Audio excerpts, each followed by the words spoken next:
I mean, the truck stop of the future in a lot of ways that you're looking at this, right? Solar canopies and modern amenities, and a better experience when you actually go there. Safe facilities.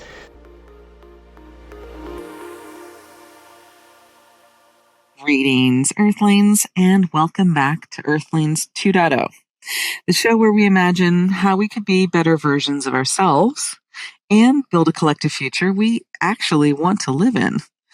Today, we're exploring the future of the electric truck stop and how the automaker Daimler Truck North America, the utility NextEra Energy Resources, and the multinational investment firm BlackRock have all come together to forge a new timeline for EV trucking. And it's starting with a charging corridor that stretches from the port of Los Angeles all the way to Las Vegas, 280 miles.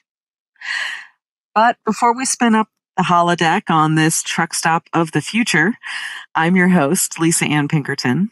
I'm the CEO of the award-winning PR firm Technica Communications, which is celebrating its 15th anniversary this year. I'm also the founder of Women in Clean Tech and Sustainability, which is 14 years old this year.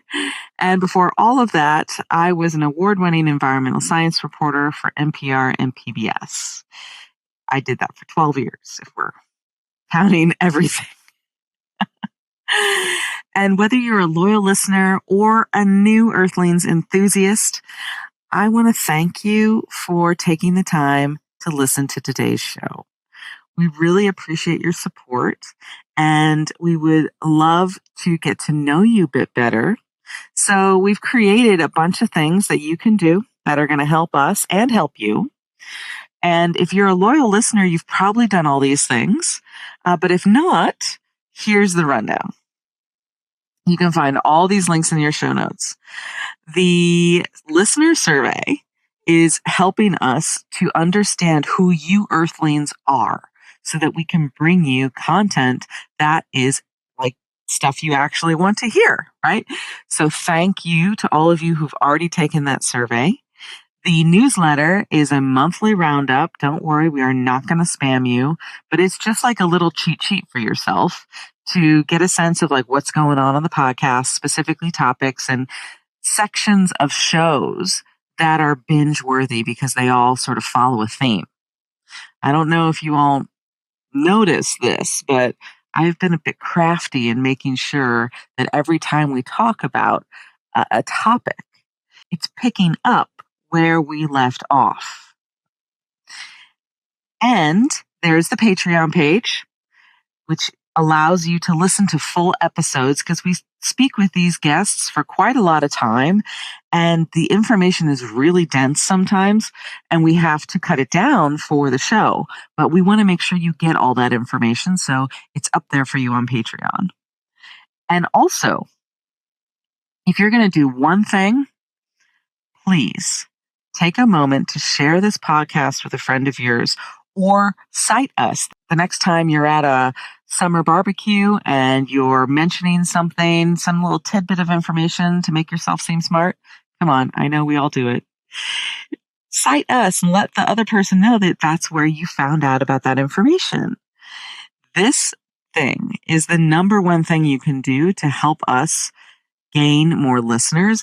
And I want to tell you, thank you to all of you who have been sharing the podcast because it's working.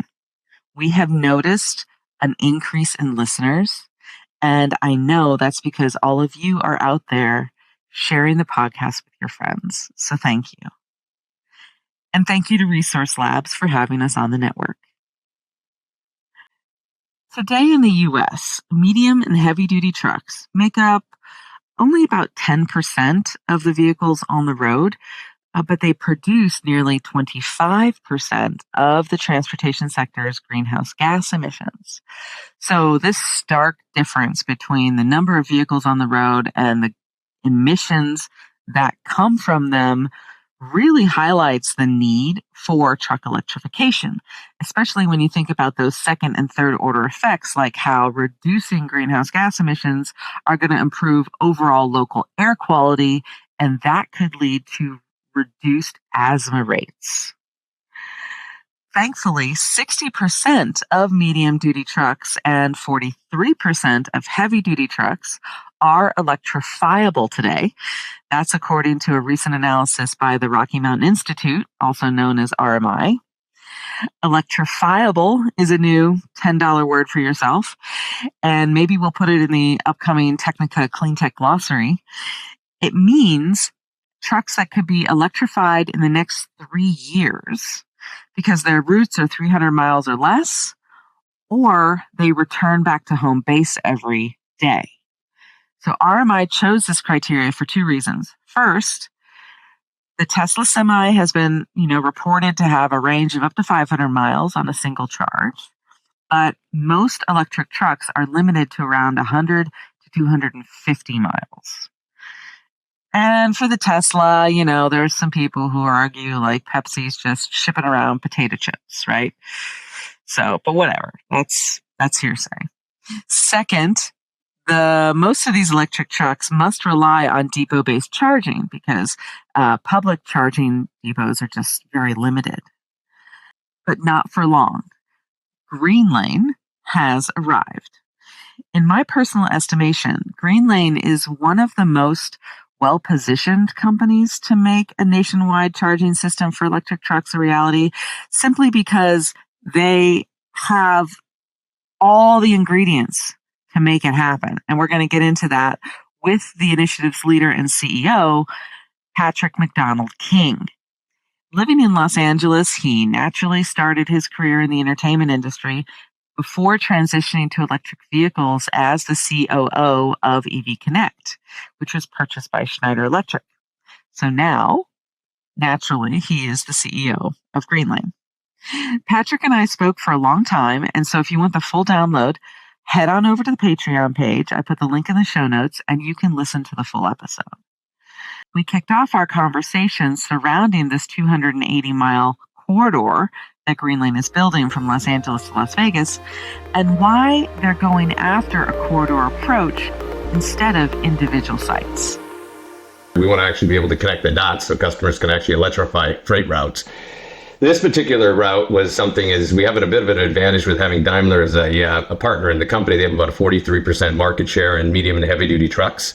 So we looked at this particular corridor and it was ripe for transportation electrification. So once we were able to get our locations at the Port of Long Beach, Colton, Barstow, Baker, eventually Vegas, we'll get there too. It'll allow us to electrify the freight route and then open up locations about every 60 to 90 miles in order for them to be able to make transportation and what's suitable for the size of the batteries today. Mm-hmm. And so these are probably trucks that are coming from the Port of Los Angeles, traveling all the way through that corridor. It could be. I mean, some of it is going to be drayage where it's actually starting at the port and it's going to be driving and dropping it off at a freight and logistics hub in Colton or Barstow or so forth. But it's also for vehicles that are actually making a daily route to Vegas and return.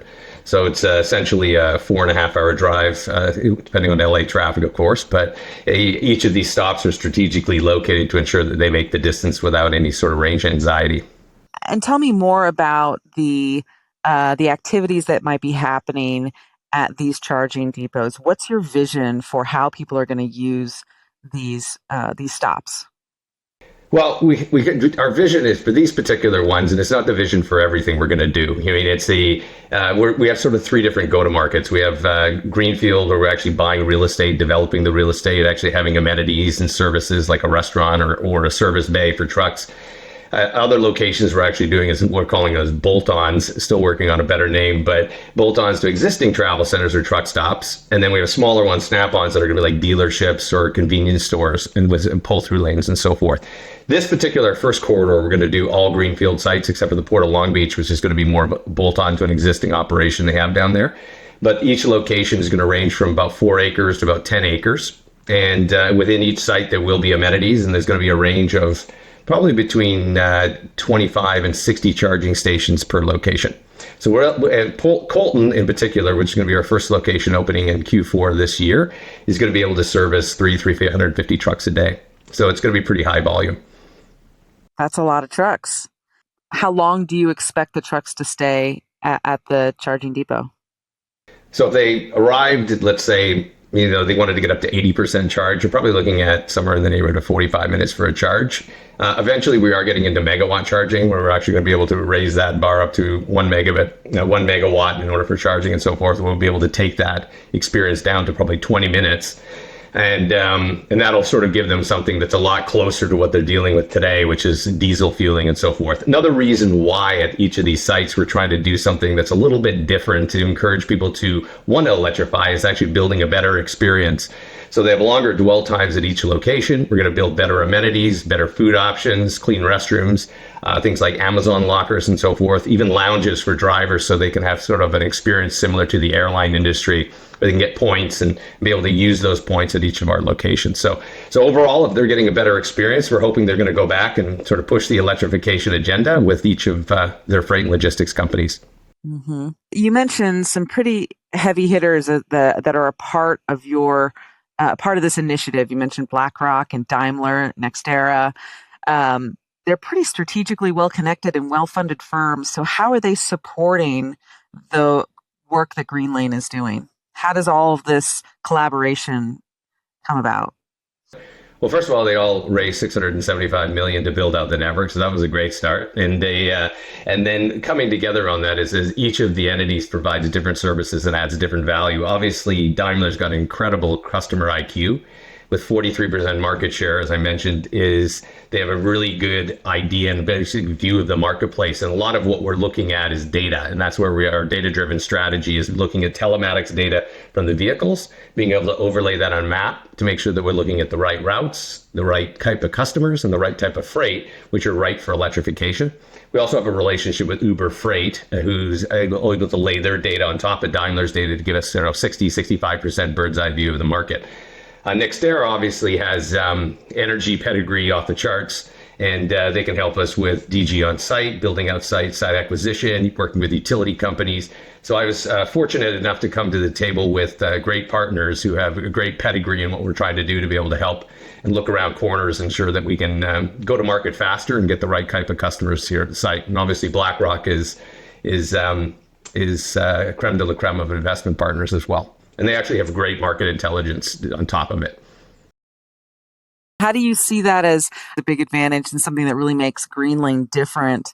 I know that there's a couple of other types of companies that are out there that are also building corridors. How do you see other aspects of the Greenlane vision setting you apart from those other companies? I think the partnership is probably the biggest one, right? And I think on top of it is having the funding all in place. So it's a lot of other companies are going to market and raising funding either through debt or relying too much on grants, where there is a lot of grants available in the marketplace today. It's probably not a long-term strategy. You got to have deep pockets and patient investors that are going to see this thing through, because it's going to take a while, right? There's a lot of reservations in the marketplace today. And I think the EV euphoria is somewhat a little bit over in some ways. It's still there, and I think people are interested. And look, it's going to happen. It's just a matter of how long is it going to take to happen. So I think that what I've got, fortunately, is some partners that actually see that and realize what the long-term strategy is. And in addition to that, when you've got a vehicle OEM who's serving up 40% of the market and helping drive that, I have a pretty good understanding of where truck sales are going and where whether they're launching products, when they see sort of cost efficiencies getting into play. So having that sort of long-term vision, I think, was a welcome opportunity for me when I came into this, as opposed to my previous role where we brought in more traditional institutional-like investors where they were looking for eventual return. They got it, but at the end of the day, there was never it wasn't as anticipated or wasn't as seen when you have partners like this. Mm-hmm. Mm-hmm. We've watched some videos, and we'll put them up on the YouTube here and also in the show notes for people to watch, rendering of the vision of what a Greenlane charging depot might look like. And it makes me feel like I'm visiting like the Apple of truck stops, if you will. I like that. Yeah. Everything looks really crisp and clean and efficient and well styled. Modern, I guess, is the term I'm looking for, very contemporary. And I'm wondering, how do you anticipate that just the design aesthetic of what you're envisioning here is going to influence the trucking industry as a whole and excel and help to and influence how drivers might experience their own role in the industry? We hope the drivers go back and actually push the agenda, as they said, right? And we're hoping that creating a better experience is going to do just that. I think a lot of what we're building is trying to give the truck stop of the future in a lot of ways that you're looking at this, right? Solar canopies and modern amenities and, a better experience when you actually go there, safe facilities. So I think a lot of what we're trying to bring to the table is sort of a new look and a new feel to the trucking industry in some ways. And I think that in some cases, you're also looking at a new driver. In the industry as a whole is, they have a lot of challenges. Right now, they probably have about 100% turnover on drivers, which is hard to believe to try to run a business when you have 100% turnover. Imagine trying to do that with your business, and having to bring in new people and train people and so forth. So being able to lower turnover, provide that better experience, help the industry sort of make the transition. I think at the same time is, beyond facilities and beyond infrastructure and so forth, we're also building out a pretty sophisticated technology platform that's going to allow it. I like to call it sort of the connective tissue that's going to bring this infrastructure and different hubs together to sort of bring this sort of encompassing blanket that they can go in and interact with the application, understand what their cost of ownership is going to be, really help them and guide them through the electrification journey, and work with all vehicle OEMs. We're agnostic. We don't just work with Daimler, and work with them and help them make the transition easier and essentially sell more trucks and abide by sort of a lot of these policies and regulations that are actually driving the industry right now. Speaking of selling more trucks, the electric truck penetration is in that Southern California region that might use this corridor. Like, do you know how many trucks we have down there right now? Or I don't specifically know how many are in the state of California versus somewhere else, but I know that I think at the end of 2023, there's about 13,000 medium or heavy duty electric vehicles, and about 10,000 of those hit the market in the last 12 months. So it's still evolving, and it's probably going to double in size every year. Yeah. Okay. So and you and I just came back from the ACT Expo earlier this year, and that's the largest gathering of the commercial trucking industry. What were you sensing from that show in terms of how this market is going to evolve over the next couple of years? It's funny as you sort of went through the show, and it was pretty, there were some sort of, I don't want to say negative Nellies or naysayers, whatever else. There were nobody likes to be told what to do, right? And I think at the end of the day, when these regulations are coming out, and even the EPA came out and revised their goals, but they're still pretty steep goals, and the industry is going to have to abide by them, right? So I think the industry as a whole is a little bit frustrated just with, hey, I hate to be told what to do and so forth. I'd love to do it on my own time. But at the end of the day, as long as there's a public and private partnership that's working together to make this happen, and the incentives are in place to try to reward the early movers or the fast followers and so forth, and get them to get into the game and start getting into electrification. I think that's key to this, and it's also to help that transition. It's going to cost money to do it, right? Currently, right now, it's probably more expensive to actually do it just because of the cost of the vehicles and the availability of infrastructure and charging and so forth. So it's going to be, it's not going to be easy, but at the same time, it's going to take an industry for us to get there. And so I think it's going to have to take the infrastructure providers, the vehicle OEMs, the state, the federal government, the freight and logistics companies, everybody to sort of buy in and shape. I mean, one of the things that we joined was an organization called PACT. So it's Powering America's Transportation. And it's a lot of what this is doing is it's putting together a number of different groups to form sort of policy and advocacy, and to be able to communicate with government to help shape policies. It was actually at the White House probably about, it's funny saying that too, it sounds odd, but about 2 months ago, and had the opportunity to sit through a sort of a second phase of the Inflation Reduction Act, and where they're going to actually put out about $1.3 billion for medium and heavy duty freight and logistics companies. and how to help transition the industry. So there is a great example of how does the industry get together and share ideas and do something that's consensus driven in order to help shape the policies to ensure that the government's federal funding is going to the right initiatives. Because you've got a lot of, in the world with grants, you've got a lot of, let's call it prospectors that are out there sort of looking for an opportunity to grow a business or launch a business on funds and grants and so forth. But a lot of the time when the rubber meets the road, they actually can't service a business. And that's not going to help the industry either. So we've got to make sure that the money's being invested somewhere there's a long-term strategy. Yeah. And also, I think one of the things that struck me from the conference is the Volvo CEO was up on stage and he was saying that the closer a company is to the customer, the higher the likelihood they're going to adopt EVs sooner rather than later. And yeah, I think that's totally true. And then probably also the shorter your routes are, the more likely you might be to adopt EVs compared to very long distances.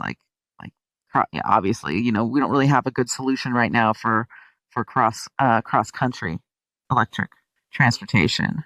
Yeah, no, I think it's right. I mean, today the average battery size of medium and heavy duty trucks is somewhere in the neighborhood around 250 miles, right? So the capabilities there to go a long distance just doesn't make sense. I mean, if you have to somebody stop every 4 hours, 5 hours to be able to charge for another hour, the economics don't work, right? So until we actually get a battery that will probably extend up to 450, maybe 500 and megawatt charging, which would then take the charge dwell times down to say 20 minutes to go up to 80%.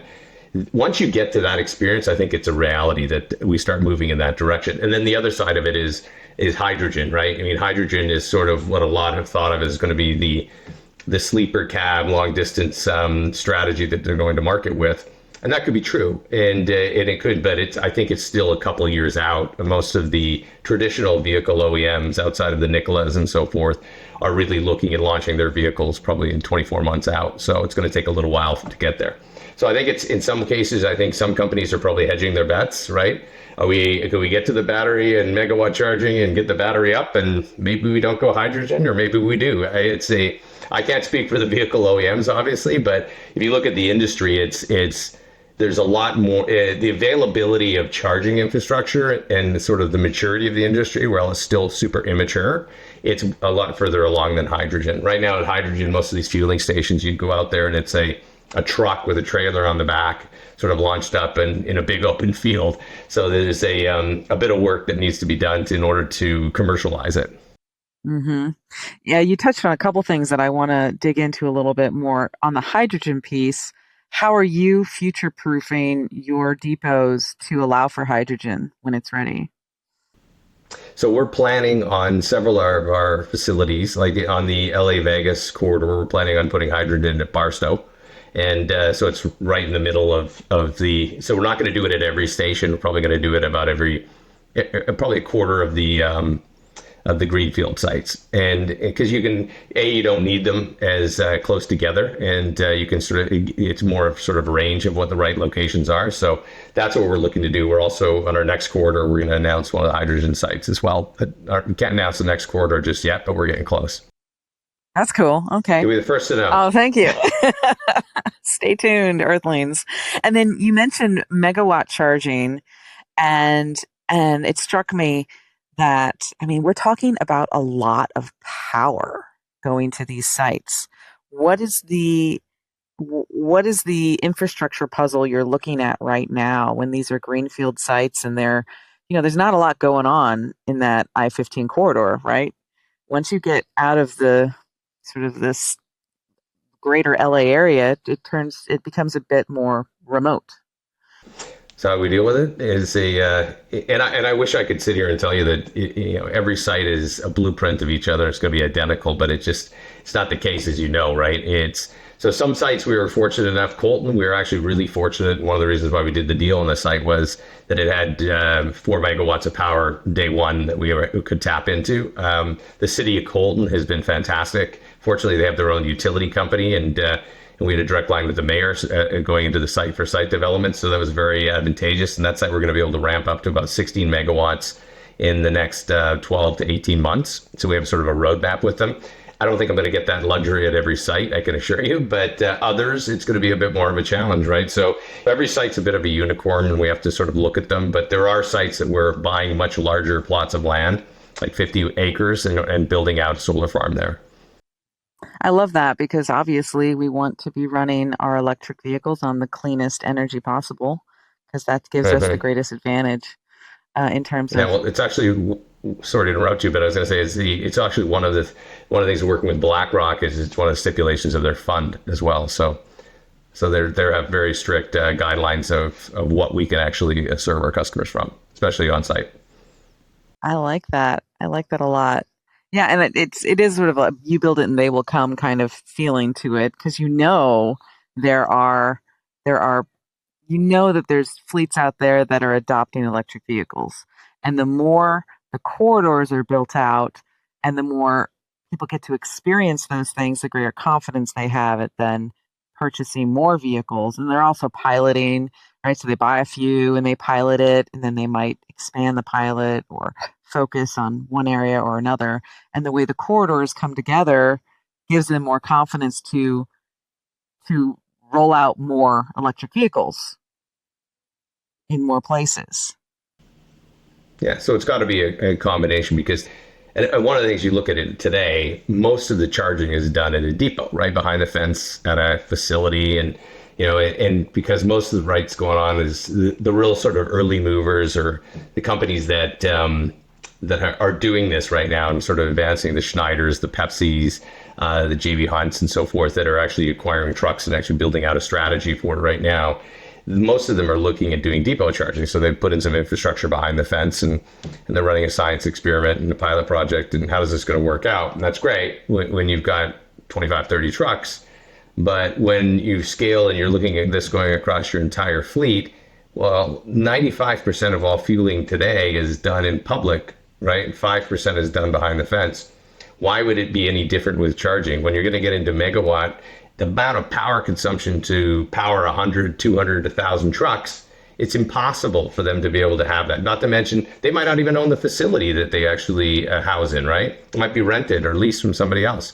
So building opportune locations to be able to service these customers is super critical. Like a couple of our locations we're building are pretty much right across the street from customers. There's a reason why we're doing that. So you think in the future, once these corridors from Greenlane and other companies get built out, that the idea that you're going to charge your electric vehicles behind the fence will kind of fall away? I think it'll always be a combination. I mean, they'll always have some charging there, but I think realistically, there's only going to be so much, right? I mean, how are they going to be able to get 10 megawatts of power or 20 megawatts of power to support their fleets at multiple locations, right? Not to mention the infrastructure charges that go along with it, right? I mean, I know what we're spending at a number of these locations, and it's expensive, right? So, and I think also is you had mentioned earlier with Peter from Volvo had mentioned sort of urban is probably going to be the fastest development today. And that's true. That's primarily due to the size of the battery, right? So a lot of it is sort of a truck goes out, does its route, comes back to the depot, and it charges. So it all works out. But once the capacities hit there, they're going to have to rely on public infrastructure on top of it. Once they hit a certain threshold in trucks, once they go longer distances, or they're trying to go from point A to point B, and then they have to get returned, it's going to change, right? It's going to change over to public infrastructure is what they're going to rely on, especially when megawatt charging comes in, because the cost of entry of megawatt charging is enormous. Oh, it's crazy. I mean, the cost of these vehicles, like you said, are probably more than the ICE vehicles. And I say that because you're buying your fuel in a way up front because you've got that battery, right? Yeah. And what people don't think about is that you might purchase the truck 2 to 3 times in the lifetime of the truck just in fuel for an ICE truck. Oh, yeah. For sure. And I know that from work that I've done with a few companies, it's like the budget for CapEx and the budget for operations are separate and nobody wants to share budget. So then it's harder for them to go buy an electric vehicle, right? Because Anyway, um, all these little operational human challenges that we're still overcoming. All the things that need to change, right? And it all comes down to is, silos within organizations, sharing of information, being able to look at something holistically as opposed to looking at this as a point solution. I made the analogy of a science project. It is a bit of a science project, it's a pilot project for them to understand costs and operations and how do we service this and what does it mean for the future and what are the unknown unknowns that we need to figure out and find out. So I think those are all on the horizon. Yeah, and I let's get back to the drivers too, because I really think you're onto something in the sense that we have a potential to see higher driver retention with the electric truck versus ICE. And the I remember one story about an electric truck in Chicago. I was talking to a driver, and he said, "This truck changed my life." I was like, "Oh, that's cute." And he's like, "No, I'm being serious." I'm like, "Well, tell me, what do you mean by that?" And he said that he had terrible back problems because the truck that he was driving he was vibrating on the engine all day long, and it hurt his back to drive that truck. So he was thinking that he was going to have to retire early because he just couldn't do this work anymore. And then he got assigned the electric truck pilot, and it changed his body. Incredible. Yeah. And I wonder how many more stories like that we will learn over the course of through the future as more people are driving electric trucks and experiencing the difference. Yeah, well, hopefully lots from my perspective, right? But that's an interesting story, and I'm going to steal that and enjoy it. But it's the yeah, I think that it just I think some of the challenge beyond sort of driving the vehicle and stuff like that. It's a lot of people think that the industry hasn't changed much, right, over the last I don't know 50 years or whatever it may be. But at the same time, the industry is growing. It's like doubled in size in the last, I think, 8 or 10 years, and it's going to double in size again over the next 10 years. And a lot of it, I mean, when COVID hit, and 72% of all freight in the United States is transported by trucks, right? And the demand is like way up, and then driver turnover is down. So they have all these things. I mean, autonomous trucks is another great angle for all of this. You're talking about actually long distance trucking and sleeper cabs and so forth. Autonomous, I think, is going to be a huge win in the future for the freight and logistics industry. Once you get into an electric vehicle, then you don't even have to really worry about the downtime as well, right? The dwell time. But I think it is going to shift the industry. The industry is changing fast. It's actually a pretty dynamic industry in regards to if you look at its numbers, but it needs to adapt and change. And the driver today is not the driver tomorrow, right? I mean, it's a different person.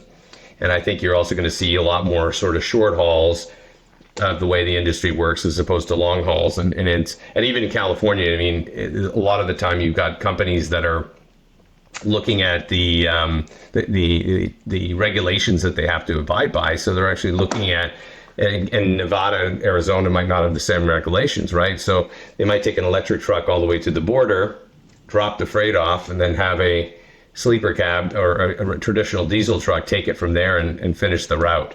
So you're going to see a lot of this working where it's changing the model of the way the industry operates. Right, they're calling it like a drop and hook package, and we're actually putting packages together like this at some of our locations. Relay is another thing that they're doing, handing the baton off to the next driver to take on. So they're doing shorter routes, but so I think that's also something you're going to see in the industry that changes. That's fascinating because I think one of the biggest um, I would say I've known one truck driver in my life. He was a fellow gamer of mine, and he was gaming off of his cell phone in his sleeper cab, and we would play these big, massive multiplayer shooting games. Anyway, he would talk to me about how it's like he didn't mind the fact that he was away from his family for so long, but a lot of other people just couldn't take it for these long trips. And I like this idea of the package and just handing it off to somebody else, this relay, because then people can stay closer to home. I think that's one of the biggest drawbacks of being that long haul truck driver. For sure. Yeah. And you just gave me another idea for the driver lounge. We'll do a couple of gaming consoles sitting over there and some seats. Exactly. Cool. I'll get in trouble from the freight logistics companies because they're staying too long. It's pretty good. Yeah, a couple pool tables, Yeah, pool tables, foosball, couple PlayStations. It'll be all good. Yeah. Yep. So we're a futurology podcast, and we've talked a lot about what we might expect. But when you're thinking about these corridors being built out across the country, what's your prediction in the next 10 years? What do you think we're going to see? 10 years is always a tough time when you're working sort of, I don't want to say cutting edge technology, but in some cases you're looking at game changing or transitional technology, right, as we're looking at today. But I do think in the next 10 years, if we just look at like ACT or ACF for the EPA and some of the goals that they put in place, it is in the next 9 years. So that's what they're shooting for and so forth. So I do think that you're going to see, as much as there's some reservations today and there's the costs today are still high to make the transition, I think you're going to see, you've seen it in the passenger vehicle side. I would say in the medium and heavy duty space, you're probably 3, 4, maybe 5 years behind. But at the end of the day, that tipping point is going to occur, right? So Daimler set goals, and it's on their website, to say by 2039, they're going to be fully electric or ZEV compliant, right? So they're going to be hydrogen or they're going to be battery electric. And I think you're seeing a lot of that across the board with other companies as well. The goals that they're setting out is that might, from my perspective, maybe in the trucking industry might take longer because you've got a lot of these trucks will go 1 million miles before they're replaced. But once that sort of tipping point occurs in the passenger vehicle side, then I think you're going to see it happen quickly, right? Where right now it's expensive to get into an EV. Tesla's prices have probably dropped 40% over the last couple of years. I think now you're seeing a secondary aftermarket. So you're seeing that people can buy used cars. So it's a lot more cost effective to get into the game. Range anxiety is going down because charging infrastructure is more available. Battery sizes are bigger. People are just getting more acceptable. And then once, it's kind of like your truck driving friend who with his sore back, I think once people have made the commitment and they've gone electric, it's like Tesla and Apple sort of have the same sort of brand following, right? In a lot of ways, right? They'll never go back, and they've sort of accepted that this is the way it's going to be. So I think is once people taste it, get a bite at the apple, get some experience on this, and the industry starts to see the economies of scale because mass production has reached its tipping point levels in the industry, then I think that the industry will follow and it'll happen much faster. So what do I see in 10 years? I see it happening. I say it could be a little slower than what we're looking at today. I think in the next couple of years, it might be a little bit of a hiccup just because interest rates are higher and the economy is not quite as strong as it was a few years ago and so forth. But at the end of the day, I think we're closing to that halfway point across the river, right? Are we going to go back this way or are we going to cross to the other side? So I think that that's really important to recognize, and I think that's going to happen. And I think we'll see all new vehicles in a lot of ways. I think once battery gets larger, battery ranges are larger, megawatt charging is available, acceptance and prices can come down, the industry will follow suit. And there's a lot of smart people and a lot of smart capital that are actually being applied towards this. So I think that there's a lot of momentum, and I think it's too hard to stop at this point. People can fight it, people can slow it down, but at the end of the day, the capital might not be as euphoric as it was a few years ago, but at the end of the day, it's happening. Earthlings, are you ready for an Apple truck stop to come to a highway near you? I know I am.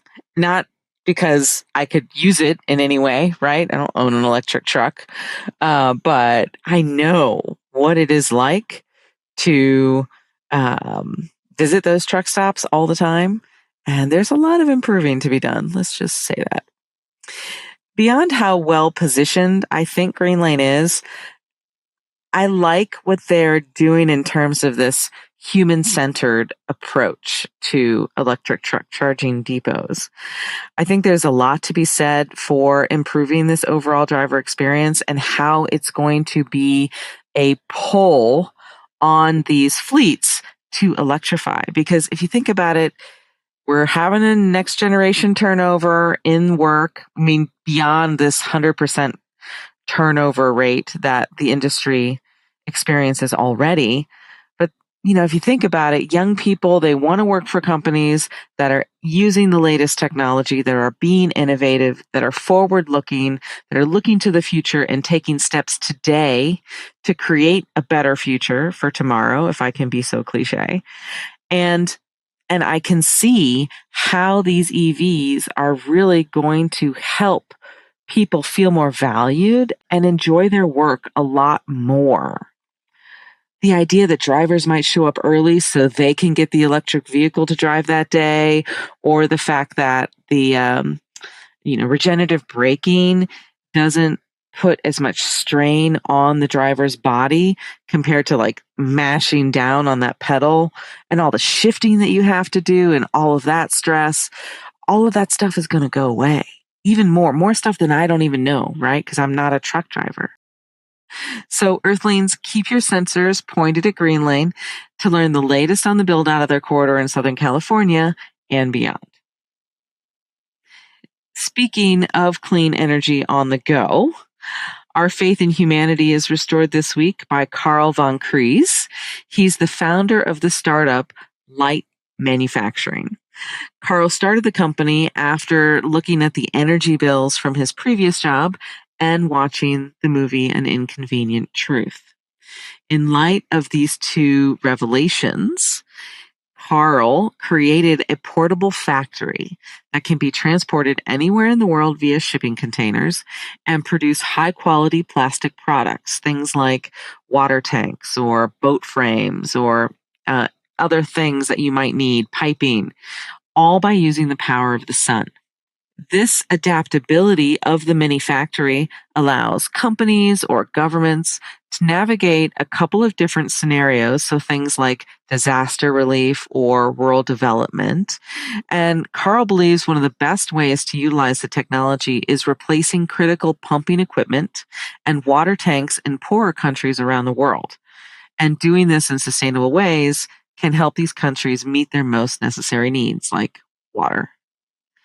These shipping containers are factories and they only need a 2-person crew and they operate on very low costs. The finished product is about 20 to 30% less than plastic products made by conventional means, principally because they don't require natural gas for heating the machines. Duh. So Carl and his team already have a factory running in Hawaii, and there is hope for more around the globe.